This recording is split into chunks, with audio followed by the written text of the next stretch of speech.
hi guys happy Rakshabandhan স্কুলৰ পৰা আহি ফ্ৰেছ হৈ সোনকালে ৰেডি হ'লোঁ আৰু এতিয়া মই ৰাখি পিন্ধোৱাৰ কাৰণে ৰেডি মাইনাই ধুনীয়াকৈ থালখন সাজু কৰি ৰাখিছিলে আৰু 1 বজালৈকে যেতিয়া পূৰ্ণিমা আছে পূৰ্ণিমা শেষ নোহোৱাৰ আগতে ৰাখি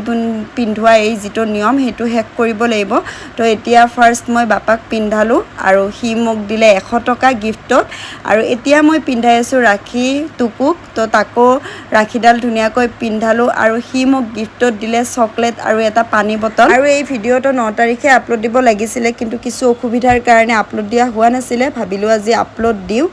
আৰু টুকু আৰু আমাৰ বাবাক থেংক ইউ এই গিফ্ট কেইটা দিয়াৰ কাৰণে এই পিনে চকলেটৰ পেকেট হাতত পোৱাৰ লগে লগে হৈ গ'ল এটেক চকলেট কেইটা গোটেইকেইটাই ভগাই খালোঁ তাৰপিছত সিহঁতক দিলোঁ পায়স খাবলৈ পায়স খোৱা হোৱাৰ পিছত সিহঁতক দিলোঁ খাবলৈ ফ্ৰেঞ্চ ফ্ৰাইজ পটেটো বাইটছ আৰু লগত মেয়নিজ তন্দুৰী তো সিহঁতৰ লগতে ময়ো অকণমান টেষ্ট কৰিলোঁ আৰু টেষ্টটো ফ্ৰেঞ্চ ধুনীয়া লাগিছিলে খাই মজা লাগিছিলে আৰু বৰষুণ বতৰ হ'লেতো আৰু গধূলি টাইমত এনেকুৱা বস্তু খাবলৈ পালে আৰু বেছি ভাল লাগে তো ধুনীয়াকৈ গোটেইকেইটাই লগ হৈ খালোঁ আৰু সেইপিনে সিহঁতে গ'ল ভাত খাবলৈ আৰু মই খাব লৈছোঁ পায়স আৰু পায়সখিনিও ফ্ৰেণ্ডছ ধুনীয়া টেষ্টি হৈছিলে তাৰপিছত আহিলোঁ ভাত খাবলৈ আৰু সেইদিনা পূৰ্ণিমা লগতে শনিবাৰ আছিলে তাৰ কাৰণে মায়ে বনাইছিলে